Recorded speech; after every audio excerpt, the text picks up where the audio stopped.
El libro rojo. El camino de lo venidero. Isaías dijo: ¿Quién dio crédito a nuestra noticia?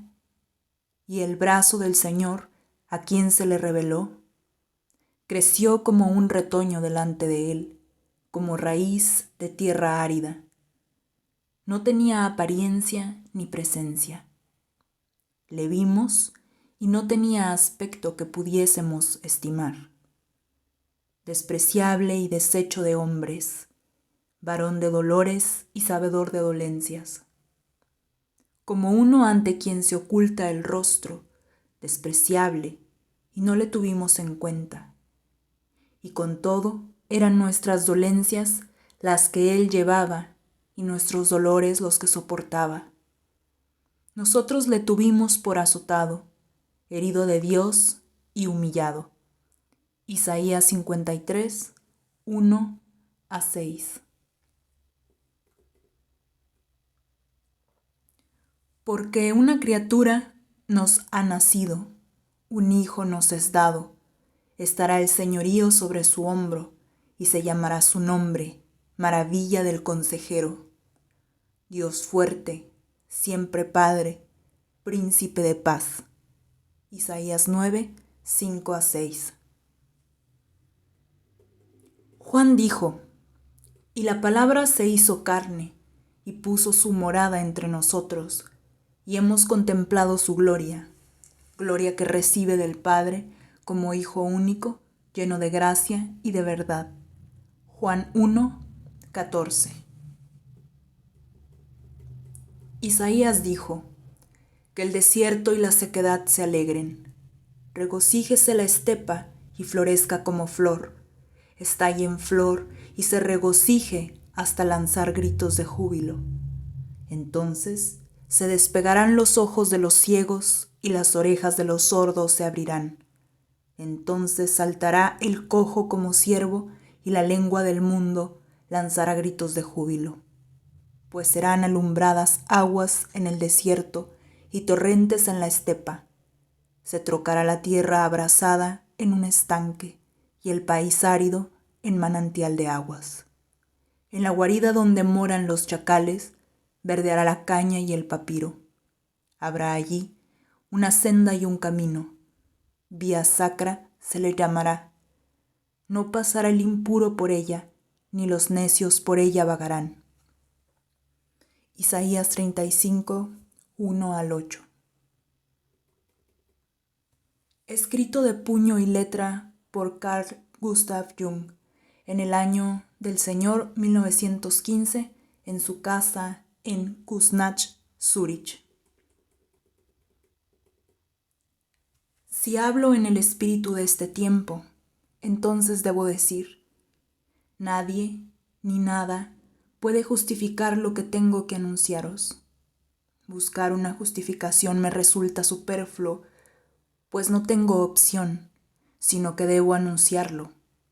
He aprendido que, además del espíritu de este tiempo, aún en esta obra, otro espíritu, a saber, aquel que domina la profundidad de todo lo presente, el espíritu de este tiempo, solo quiere oír acerca de la utilidad y el valor.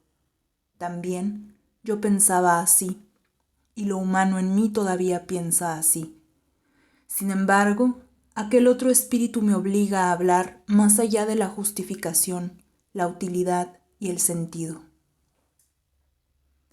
Lleno de orgullo humano y encandilado por el desmedido espíritu de este tiempo, intenté largamente alejar de mí a aquel otro espíritu. Pero no reparé en que el espíritu de la profundidad posee desde antaño y en todo el futuro más poder que el espíritu de este tiempo que cambia con las generaciones.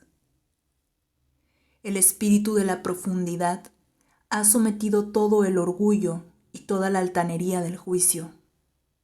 Me quitó la fe en la ciencia, me robó la alegría del explicar y el clasificar, y dejó que se extinguiera en mí la entrega a los ideales de este tiempo. Me forzó a bajar hacia las cosas últimas y más simples. El espíritu de la profundidad tomó mi entendimiento y todos mis conocimientos y los puso al servicio de lo inexplicable, y de lo contrario al sentido. Me robó el habla y la escritura para todo lo que no estuviera al servicio de esto, es decir, de la fusión mutua de sentido y contrasentido, que da por resultado el suprasentido. Mas el suprasentido es la vía, el camino y el puente hacia lo venidero. Este es el Dios venidero. No es el Dios venidero en sí mismo, sino su imagen, la cual aparece en el suprasentido. Dios es una imagen y quienes lo adoran deben adorarlo en la imagen del suprasentido. El suprasentido no es ni un sentido ni un contrasentido. Es imagen y fuerza en uno, magnificencia y fuerzas juntas. El suprasentido es comienzo y meta. Es el puente de paso al otro lado y la realización. Los otros dioses murieron en su temporalidad. No obstante, el suprasentido no muere. Se convierte en sentido, luego en contrasentido, y a partir del fuego y la sangre del choque entre ambos, el suprasentido se eleva, rejuvenecido a lo nuevo. La imagen de Dios tiene una sombra. El suprasentido es real y arroja una sombra, pues, ¿qué podría ser real y corpóreo y no tener una sombra? La sombra es el sinsentido, es impotente y no tiene consistencia por sí misma, pero el sinsentido es el hermano inseparable e inmortal del suprasentido. Como las plantas, así crecen también los hombres, unos en la luz, otros en la sombra. Son muchos los que necesitan la sombra y no la luz. La imagen de Dios arroja una sombra que es precisamente tan grande como ella misma. El suprasentido es grande y pequeño, es extenso como el espacio del cielo estrellado y angosto como la célula del cuerpo viviente. El espíritu de este tiempo en mí quería reconocer la grandeza y la extensión del suprasentido, mas no su pequeñez. Sin embargo, el espíritu de la profundidad venció esa altanería y tuve que tragarme lo pequeño como una medicina de la inmortalidad. Esto ciertamente quemó mis entrañas, pues no era honroso ni heroico, era incluso irrisorio y repugnante. Sin embargo, la pinza del espíritu de la profundidad me sostuvo y tuve que tomar la más amarga de todas las bebidas. El espíritu de este tiempo me tentó con la idea de que todo esto pertenecía a lo sombrío de la imagen de Dios. Ello sería un engaño pernicioso, pues la sombra es el sinsentido. Lo pequeño, lo estrecho, lo cotidiano, no es, sin embargo, ningún sinsentido, sino una de las dos esencias de la divinidad. Me resistía a reconocer que lo cotidiano perteneciera a la imagen de la divinidad. Le escapaba a este pensamiento ocultándome tras los astros más altos y fríos. No obstante, el espíritu de la profundidad me alcanzó y forzó la amarga bebida entre mis labios. El espíritu de este tiempo me susurró: este suprasentido, esta imagen de Dios, esta fusión mutua entre lo caliente y lo frío, ese eres tú y solo tú. Mas el espíritu de la profundidad me dijo: tú eres una imagen del mundo infinito. Todos los misterios últimos del nacer y el perecer habitan en ti. Si no poseyeras todo esto, ¿cómo podrías conocer? En virtud de mi debilidad humana, el espíritu de la profundidad me dijo esta palabra. También esta palabra es superflua, pues no hablo desde ella, sino porque tengo que hacerlo. Hablo porque si no lo hago, el espíritu me roba la alegría y la vida. Soy el siervo que trae la palabra y no sabe qué es lo que lleva en su mano. Le quemaría su mano si no la pusiera allí donde su amo le ha ordenado que la coloque. El espíritu de este tiempo me habló y dijo: ¿cuál podría ser la necesidad que te forzara a decir todo esto? Esta tentación era grave. Quería reflexionar acerca de cuál necesidad interna o externa me pudiera compeler a ello y, como no encontré ninguna necesidad comprensible, estuve a punto de inventar una. Con ello, sin embargo, el espíritu de este tiempo casi hubiera conseguido que yo, en lugar de hablar, continuara reflexionando sobre las razones y las explicaciones. Mas el espíritu de la profundidad me habló y dijo: comprender una cosa es puente y posibilidad del retorno a la vía. Explicar una cosa es, sin embargo, capricho y hasta incluso un asesinato. ¿Has contado los asesinos entre los eruditos?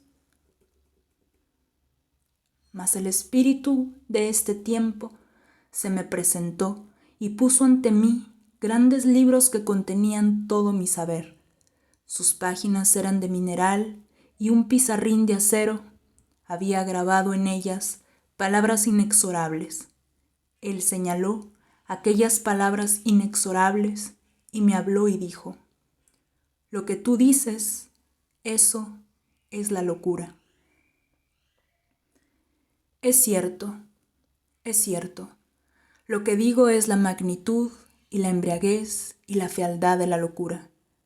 Mas el espíritu de la profundidad se me presentó y me dijo: lo que tú dices es, la magnitud es, la embriaguez es, la cotidianeidad, indigna, enferma, necia, es. Ella corre por todas las calles, habita en todas las casas y gobierna el día de toda la humanidad. También las estrellas eternas son cotidianas. La cotidianeidad es la gran ama y la esencia de la divinidad. Uno se ríe de ella, también la risa es. ¿Crees tú, hombre de este tiempo, que el reír sea menor que el adorar? ¿Dónde está tu mesura, presuntuoso? La suma de la vida en el reír y el adorar es la que decide, no tu juicio. Debo también pronunciar lo irrisorio. Vosotros, hombres venideros, reconoceréis el suprasentido en el hecho de que es risa y adoración, una risa sangrienta y una adoración sangrienta. La sangre del sacrificio une los polos. Quien sabe esto, ríe y adora en un mismo aliento. Luego, sin embargo, se presentó lo humano mío ante mí y dijo: ¡qué soledad! ¡Qué frialdad del abandono pones sobre mí cuando dices esto! Considera el aniquilamiento de lo que es y los torrentes de sangre del tremendo sacrificio que exige la profundidad. Mas el espíritu de la profundidad dijo: nadie puede ni debe evitar el sacrificio.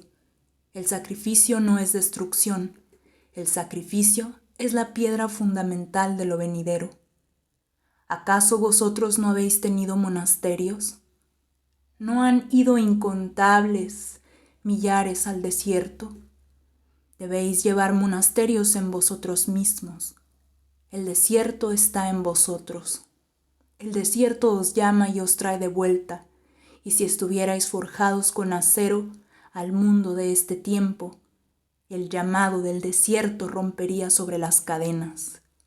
Verdaderamente os preparo para la soledad. Luego mi humanidad cayó, Algo le sucedió a mi espiritualidad que podría llamar gracia. Mi lengua es imperfecta. Hablo en imágenes, no porque quiera lucirme con palabras, sino por la incapacidad de encontrar aquellas palabras, pues no puedo pronunciar las palabras de la profundidad de otra manera.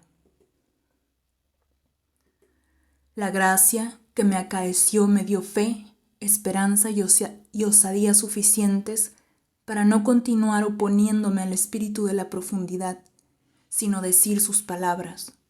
No obstante, antes de haber podido animarme a hacerlo realmente, necesité una señal visible que hubiera de mostrarme que el espíritu de la profundidad en mí es al mismo tiempo el amo de la profundidad del acaecer del mundo.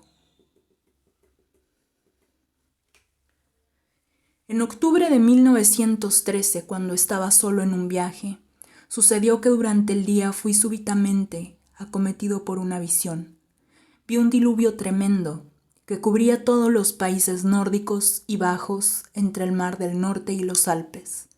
Alcanzaba desde Inglaterra hasta Rusia y desde las costas del Mar del Norte casi hasta los Alpes. Vi las olas amarillas, los restos flotantes y la muerte de incontables millares. Esta visión duró 2 horas. Me confundió y me hizo sentir mal. Fui incapaz de interpretarla.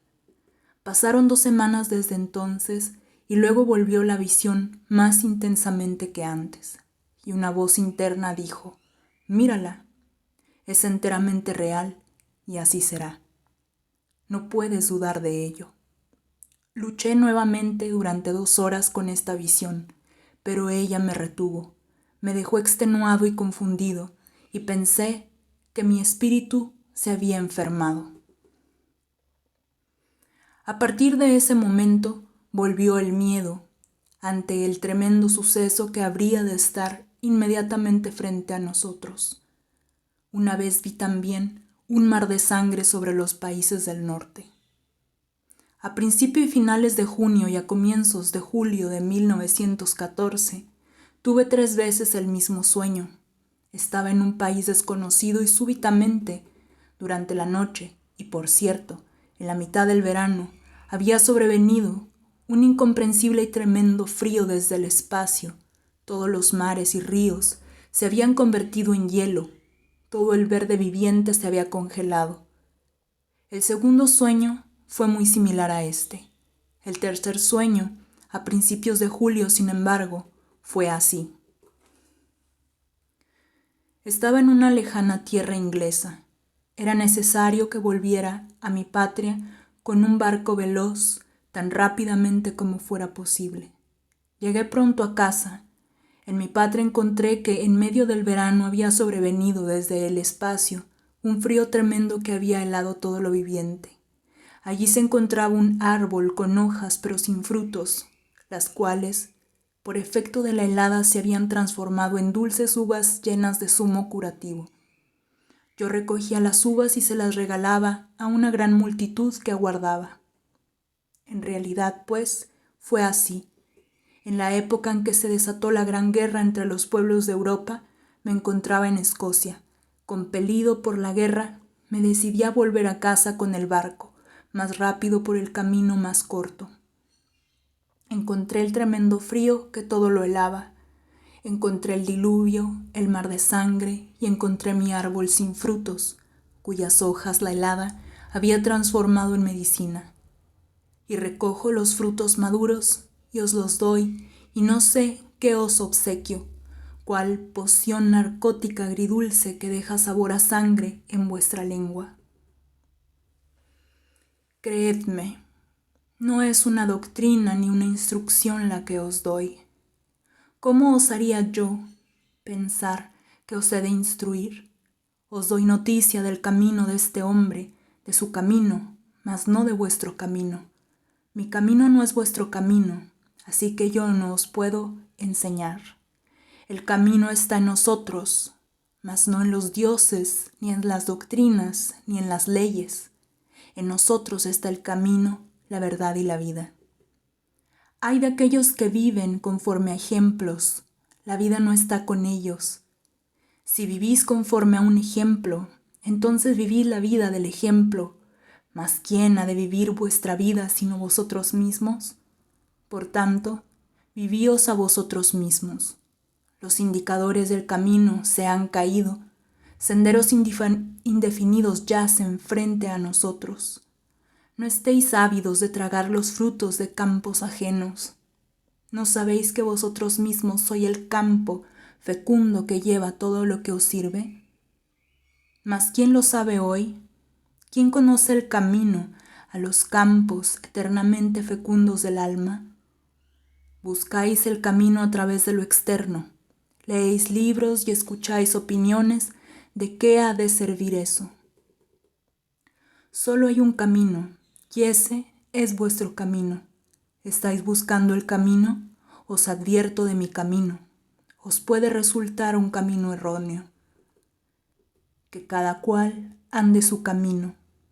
No quiero ser para vosotros un redentor, ni un legislador, ni un educador, pues ya no sois más niños. El legislar, el querer mejorar, el simplificar, se han convertido en error y mal. Cada cual busque su camino. El camino lleva al amor mutuo en la comunidad. Los hombres verán y sentirán la similitud y lo común de sus caminos. Las leyes y doctrinas comunes compelen al hombre a ser solitario, para que pueda escapar a la presión de la comunidad no deseada. Mas el ser solitario vuelve al hombre hostil y venenoso. Por lo tanto, dad al hombre la dignidad y dejadlo ser individual, para que encuentre su comunidad y la ame. La violencia está en contra de la violencia, el menosprecio en contra del menosprecio, el amor en contra del amor. Dad a la humanidad la dignidad y confiad en que la vida encontrará el mejor camino.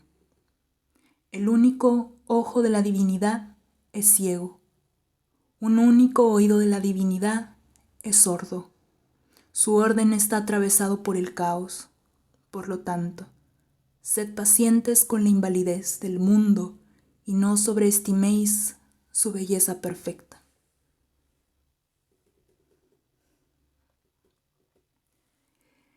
El reencuentro del alma, capítulo 1. Cuando tuve la visión del diluvio en octubre de 1913, esta ocurrió en una época que para mí, como hombre, fue significativa. En aquel entonces, a mis 40 años, había alcanzado todo lo que alguna vez había deseado. Había alcanzado fama, poder, riqueza, saber y toda la felicidad humana. Entonces, cesó mi anhelo por el acrecentamiento de estos bienes. El deseo retrocedió en mí y me sobrevino el horror. La visión del diluvio me atrapó y sentí el espíritu de la profundidad, pero no lo comprendí. Él, sin embargo, me forzó con insoportable anhelo interior y yo dije: alma mía, ¿dónde estás? ¿Me oyes? Yo te hablo, yo te llamo. ¿Estás allí? He regresado, estoy nuevamente aquí. He sacudido de mis pies el polvo de todas las comarcas y vine hacia ti. Estoy contigo. Tras largos años de largo andar, he vuelto a ti. He de contarte todo lo que he visto, vivido, bebido en mí. ¿O no quieres escuchar nada de todo aquello lleno de ruido de la vida y del mundo? Algo, sin embargo, tienes que saber. Una cosa he aprendido, y es que hay que vivir esta vida. Esta vida es el camino largamente buscado hacia lo inacible, que nosotros llamamos divino. No hay ningún otro camino. Todos los demás caminos son senderos errantes. Yo encontré el camino recto. Él me llevó hacia ti, hacia mi alma. Regreso contemple y purificado. ¿Me conoces todavía? ¿Cuánto se prolongó esta separación? Todo se ha vuelto tan distinto. ¿Y cómo te encontré? Qué maravilloso fue mi viaje. ¿Con qué palabras he de describirte los entreverados senderos por los cuales una buena estrella me guió hacia ti? Dame tu mano, mi alma casi olvidada. Cuán cálida la alegría de volverte a ver, a ti, alma largamente negada. La vida me ha llevado nuevamente hacia ti. Queremos agradecerle a la vida que he vivido, agradecerle todas las horas alegres y todas las horas tristes, agradecerle la alegría y el dolor. Alma mía, contigo ha de continuar mi viaje. Contigo quiero andar y ascender a mi soledad. El espíritu de la profundidad me obligó a decir esto, y al mismo tiempo a vivirlo en contra de mí mismo, pues no lo esperaba. En aquel entonces yo aún estaba completamente atrapado en el espíritu de este tiempo y pensaba distinto acerca del alma humana. Pensaba y hablaba mucho del alma. Sabía muchas palabras eruditas sobre ella. La juzgué e hice de ella un objeto de la ciencia. No consideraba que mi alma no pudiera ser el objeto de mi juicio y mi saber, que antes bien mi juicio y mi saber son objeto de mi alma. Es por ello que el espíritu de la profundidad me obligó a hablarle a mi alma, a llamarla como a un ser viviente y existente en sí mismo. Tuve que darme cuenta que había perdido mi alma. De esto aprendemos qué es lo que piensa el espíritu de la profundidad acerca del alma. La contempla como un ser viviente, existente en sí mismo, y con eso contradice al espíritu de este tiempo, para el cual el alma es una cosa dependiente del hombre que se puede juzgar y clasificar, y cuyo alcance podemos comprender. Tuve que reconocer que aquello que yo antes había llamado mi alma no había sido para nada mi alma, sino una construcción doctrinaria muerta. Por eso tuve que hablarle a mi alma como a algo lejano y desconocido, que no tiene consistencia a través de mí, sino a través de la cual yo tengo consistencia. Por tanto, aquel cuyo deseo se aleja de las cosas externas es quien llega al lugar del alma. Si no encuentra el alma, lo apresará el horror del vacío y el miedo lo arreará, blandiendo el látigo en una ambición desesperada y un ciego deseo por las cosas vacías de este mundo. Se vuelve loco por su deseo interminable y se extravía de su alma para no encontrarla nunca más. Él correrá detrás de todas las cosas, las acaparará a todas ellas y sin embargo no encontrará su alma, pues solo la encontraría en sí mismo. Bien yacía su alma en las cosas y en los hombres, pero el ciego captura las cosas y los hombres, mas no su alma en las cosas y en los hombres. No sabe nada acerca de su alma. ¿Cómo podría diferenciarla de los hombres y de las cosas? Bien podría encontrarla en el deseo mismo, mas no en los objetos de su deseo. Si poseyera su deseo, mas no su deseo a él, entonces habría puesto una mano sobre su alma, pues su deseo es imagen y expresión de su alma. Si poseemos la imagen de una cosa, entonces poseemos la mitad de la cosa. La imagen del mundo es la mitad del mundo. Quien posee el mundo, mas no su imagen, posee solo la mitad del mundo, pues su alma es pobre y despojada. La riqueza del alma se compone de imágenes. Quien posee la imagen del mundo, posee la mitad del mundo, aun si lo humano suyo es pobre y despojado. El hambre, sin embargo, convierte al alma en bestia que devora lo malsano y se envenena con ello. Amigos míos, es sabio alimentar el alma, de lo contrario, estaréis creando dragones y diablos en vuestro corazón.